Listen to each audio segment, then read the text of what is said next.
యెహోవా ఇల్లు కట్టించని ఎడల దాని కట్టు వారి ప్రయాసము వ్యర్థము. దేవదేవుడు నిర్మాణకుడుగా, మనం బిల్డర్ అని అంటాం కదా, బిల్డర్ అని అంటాం. Is a builder. ఆయన నిర్మాణకుడు, ఆయన కట్టించేవాడు. ఆయన కట్టుకోవాల్సింది ఎవరు? మనమే. కట్టుకోవాల్సింది ఎవరు? మనమే.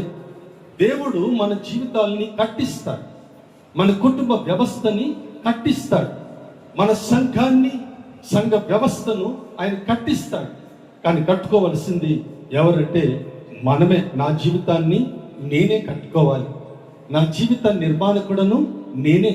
మన కుటుంబాన్ని మనమే కట్టుకోవాలి.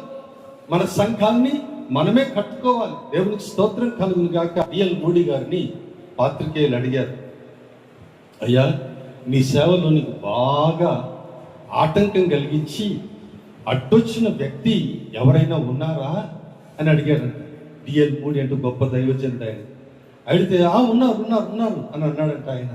యా దేర్ ఈజ్ వన్ అని అంటే వీళ్ళందరూ రెడీ అయిపోయారు, ఎవరి పేరు చెప్తే రాసేద్దామని. అప్పుడు ఆయన అన్నాడంట, డిఎల్ మూడీయే అన్నాడు. డిఎల్ మూడీయే. నేను చెప్తున్నాను, ఈరోజు నీ జీవితంలో నీవేదైనా సాధించలేకపోవడానికి కారణం ఎవరో కాదు, నువ్వు, నేనే. ఏమండి, ఉదయాన్నే లేచి ప్రార్థన చేసుకోవడానికి నీకు ఎవరైనా అడ్డొస్తారా? ఎవరు అడ్డు? నీకు నువ్వే అడ్డు.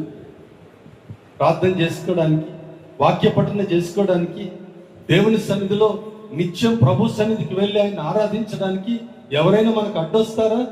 ఎవరు రారు. మనకు మనమే అడ్డు. ఈరోజు ప్రభు సెలవిస్తున్నటువంటి మాట, మన కుటుంబాలను, మన జీవితాలని మనమే నిర్మించుకోవాలి. నిర్మాణం అనే విషయానికి వచ్చేటప్పటికి పరిశుద్ధ బైబిల్ గ్రంథంలో చాలా స్పష్టంగా రాయబడింది, ఈ నా మాటలు విని వాటి చొప్పున తన ఇంటిని బండ మీద కట్టుకున్నవాడు బుద్ధిమంతుని పోలి ఉన్నాడు. ఒక సూచన తెలియజేస్తున్నాడు ప్రభు. ఎలా కట్టుకోవాలి మన జీవితాన్ని? పరిశుద్ధ బైబిల్ గ్రంథం. దీన్ని ఆధారం చేసుకొని మన జీవితాన్ని కట్టుకోవాలి, మన కుటుంబాన్ని కట్టుకోవాలి, లేకపోతే మన సంఘాన్ని కట్టుకోవాలి. లేఖనాన్ని ఆధారం చేసుకొని మన సంఘాన్ని కట్టాలి. పరిశుద్ధ బైబిల్ గ్రంథంలో మనం గమనించినట్లయితే లేఖనము సెలవిచ్చినట్లు యేసుక్రీస్తు ప్రభువు ఆఖరికి సిలువలో వేలాడుతూ కూడా లేఖనము నెరవేర్చబడటకు దాహం. We should be more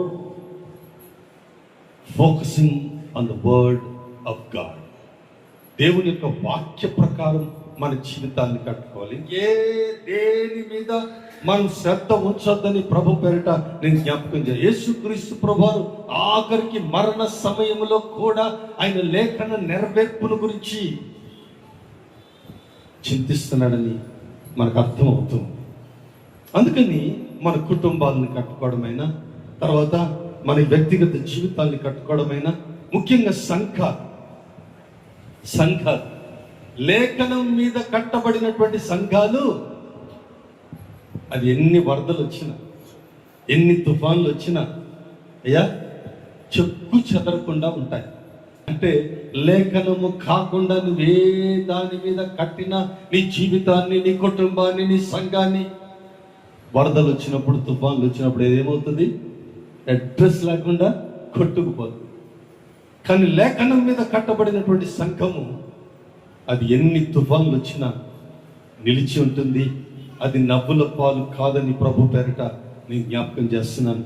so he is the builder, he guides us. ఆయన మనల్ని ఎలా కట్టమంటే అలా కట్టడానికి మనం ప్రయత్నించాలి. ఆయన కట్టబడినటువంటి సంఘం నిలుస్తుంది, జీవితం నిలబడుతుంది.